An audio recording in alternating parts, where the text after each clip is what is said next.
Hi everyone, this morning I started off from Jinghong and I said why not go to the source of Puer tea, why not go to the 6 famous tea mountains. And today here I am in Mangzhi. After about 2 hours on very narrow winding roads, I have arrived and we're going to check the tea gardens which are down there. Let's go.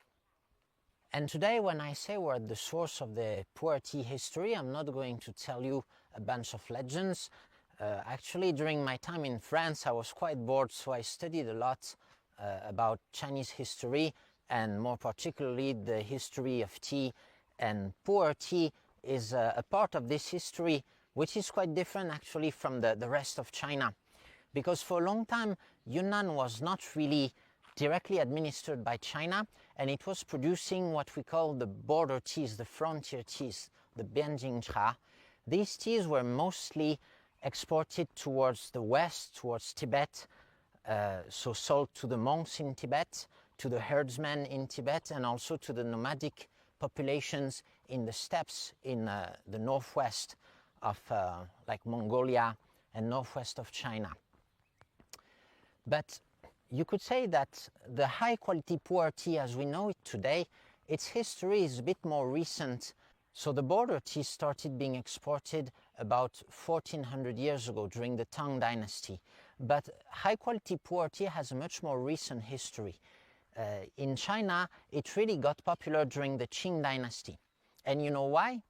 Because unlike the Ming, which were Han, like real Chinese you could say, the Qing dynasty were Manchu. So the mobility was Manchu.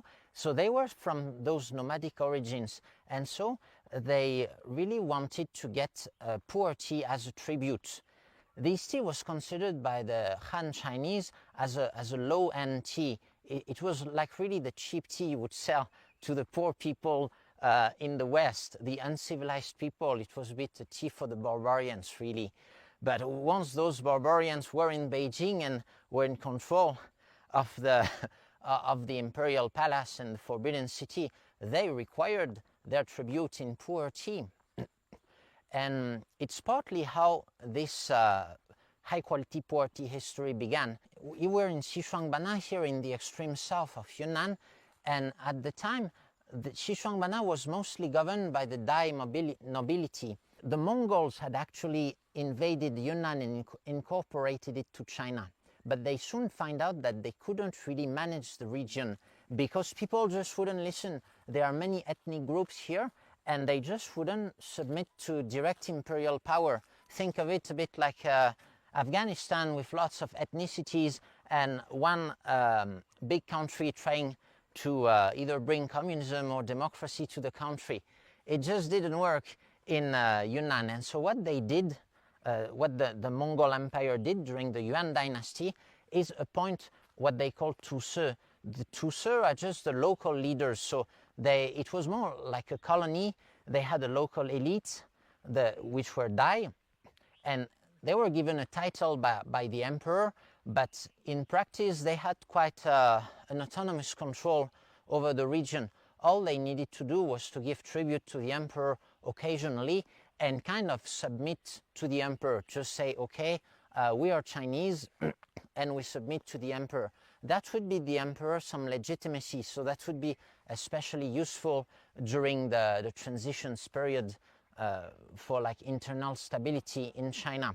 So during the early 1700s, okay, early 18th century, a lot of Chinese started to immigrate to these regions, and especially to the 6 famous tea mountains. The 6 famous tea mountains are located south of Puer. At the time, Puer was had a much more direct control than the other regions. You could say like Puer was the border town which delimited like proper China from like these border regions which were controlled by the tusi, by the Dai. And so the Chinese settled in the tea mountains because they had that connection to Puer. They could easily ship the tea to Puer city, and Puer city at the time was a hub for the trade towards Tibet, but also now towards Beijing, because the new nobility the Qing were Manchus and they wanted that pu'er tea. But not only in the palace, maybe at that time the elites, the people who liked tea, also wanted pu'er tea. Throughout Chinese history, of course, tea has been a symbol of elitism. And what does it mean to have taste? Well, basically, it means drinking the same tea as the emperor. So, for example, during the late Song, people would drink something similar to matcha, but then you had the Yuan. Then tea didn't change that much during that time, but then you had the Ming, and the Ming emperor had a totally different approach to tea. He wanted loose leaf tea, and so suddenly the elites started to say, yeah, drinking matcha is bad taste, we need to all drink loose leaf tea because that's the pinnacle of refinement. And so at that time, back in 1700, what was considered before a barbarian tea just became a symbol of power and something that you needed to have in your collection, maybe to show that you have taste. And so that's how the high quality pu'er tea history really started. So you could say it's about 300 years old. At the time there was a political intrigue. To put things back in context, during the Qing dynasty, they tried to expand the frontiers of the empire a lot. So that's when they conquered Tibet and Mongolia and Xinjiang. And they also wanted really to get Yunnan. So before they could invade Tibet, actually, they wanted to use Yunnan as a staging ground. So they built a lot of outposts, and it's at that time that more population came, for example, to Lijiang, towards the northwest of Tibet. There were lots of soldiers being garrisoned there. But the south of Yunnan, Xishuangbana especially, was still fairly autonomous. Actually, Xishuangbana at the time was the vassal of two great powers. In the north, the Qing dynasty, and in the southwest, the Tungu Empire, which is nowadays Myanmar. The local chiefs managed to play these two powers against each other. You could say they were kind of a buffer state. At that time, Qing China didn't really want to confront Burma directly. They had to keep Xishuangbana as a series of buffer states, okay? Xishuangbana means like 12 prefectures, okay? Sipsongpanna, so like 12,000 rice fields, but actually the panna, the 1,000 rice field, just mean like a district. So there were 12 districts there, each managed by a local tusa. So the tea trade was mostly managed by the Dai at the time, and it was a good source of income for the nobility because tea was always taxed, okay? It was like selling gas and cigarettes nowadays. Around 1730, the emperor appointed a local governor called Ertai, and this guy was both smart and maybe a bit cruel, but he did a lot to advance the interests of China. They had a policy which had been long running but hadn't been really successful so far in the area, called Gaitu Guilio. The idea, since the Ming dynasty, they tried to take down the local leaders, take down the Tusi.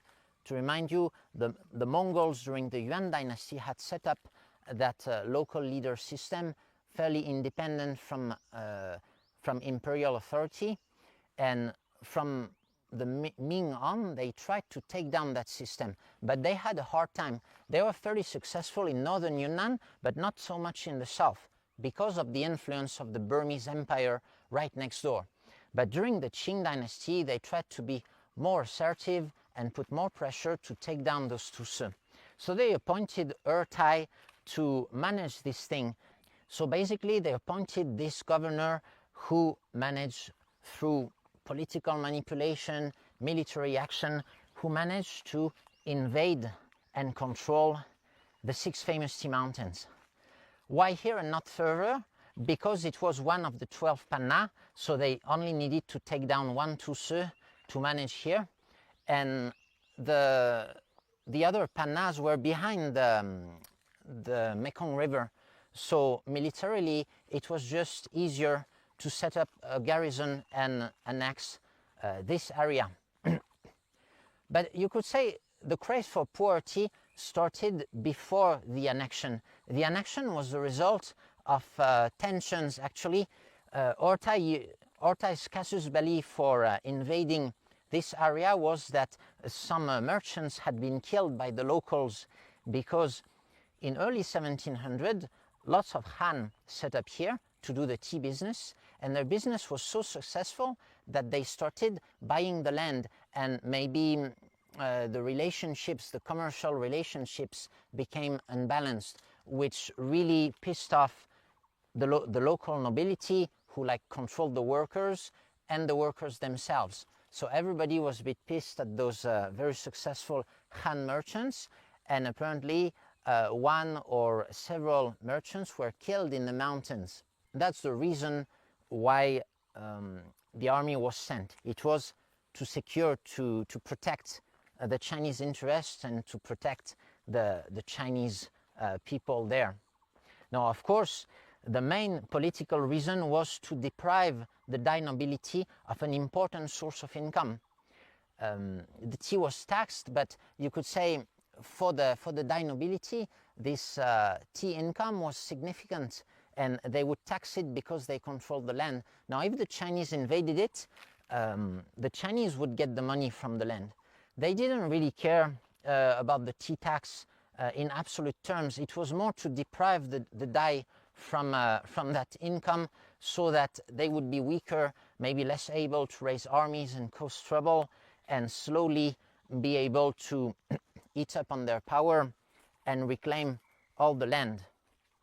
But for the end of the story, like Xishuangbana was completely under Chinese control really just after World War II, around in the early 50s, when the communists won the Civil War, and then when all of the current territory of China was united. So this is a very interesting place here. Now let's talk about the tea we have here. So you can see here is what the tea looks like, and well, we can see that the tea trees are not very big, but I think it's mainly related to the varietal. You don't find really huge trees here, but you can see that they grow quite tall. So, you know, in Yibang, it's a small leaf varietal. I'm not sure about here, but the leaves look quite small.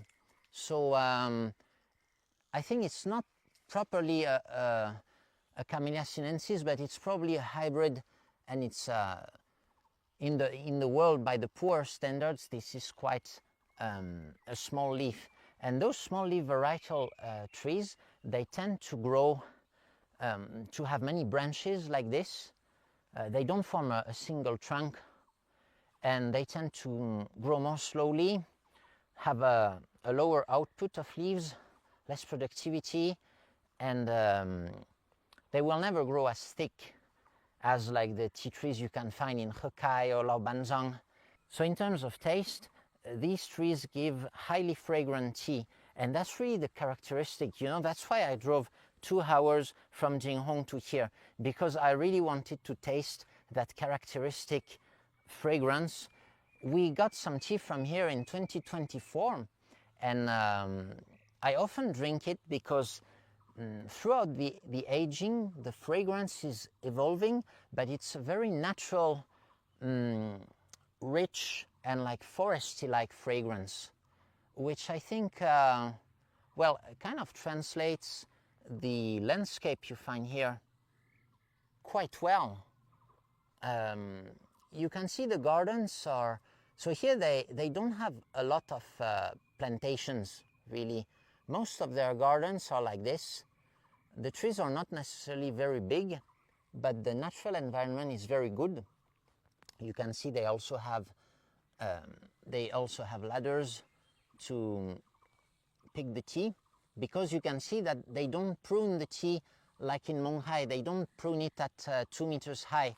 They tend to keep it higher, and when the teas are young, they can just pull the branches like this to harvest the tea, because they are flexible. And once the trunk gets thicker, they will just climb on the trees.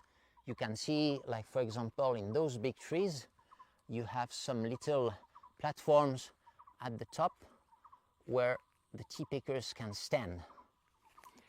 So generally, tea here is more expensive than in Mangzhi or Lijiang because they're just fewer amounts. Like if you look at the agricultural history, Mangzhi has always been a proponent of scaling up and expanding the tea gardens, expanding the factories, mechanizing more, while the 6 famous tea mountains were more sold on the history and the idea of terroir. That's why, for example, you have in Yiwu, you have lots of famous tea gardens. You could say like microplots of tea gardens, which can be a bit overhyped. Like some places which get famous get very expensive. So of course, I would say it's a balance between price for value and prestige, because well, if you go towards the higher prices, like there's no limit really. But I think Mangzhi, because of its really special foresty fragrance, to me, I think it's worth it. So I find here people's mentality is very different from other tea mountains. Very early on, they understood the power of marketing and of storytelling and the power of selling the terroir more than the leaves themselves. So they really considered the tea as an expression of the terroir, but they also really limit the expansion of the tea gardens. So in those places, you won't find as many tea gardens as in Mangzhi. You see, for example, Laomana has very good soil, it's a good terroir, and so what they did is they planted as much tea as they could.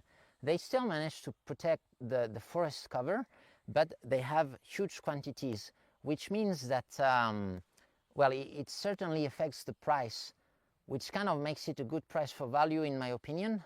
But here, they kind of sell the exclusiveness here of tea because it's really hard to get a hold of this tea, and for the best one usually money is not enough. You need to have very good connections, which I would say for Mangzhi is still okay because they still produce a good amount. So I think it still remains a good price for value, especially because of this unique, very enticing foresty fragrance. And so this is really one of the earliest places where high quality was made. Yiwu got the spotlight nowadays, but you must understand that Yiwu was developed maybe 100 years after the main hype started. So I think Yiwu was really starting to be developed in 1790, if I'm not mistaken. So this is like the second phase of that Puer tea history. Maybe in the future I will shoot more videos about the Puer tea history. So now I'm going to go back to the farmer's home and do my dealings and buy some good tea there, and also enjoy a good cup with the farmer. Thank you for watching and see you later. Bye bye.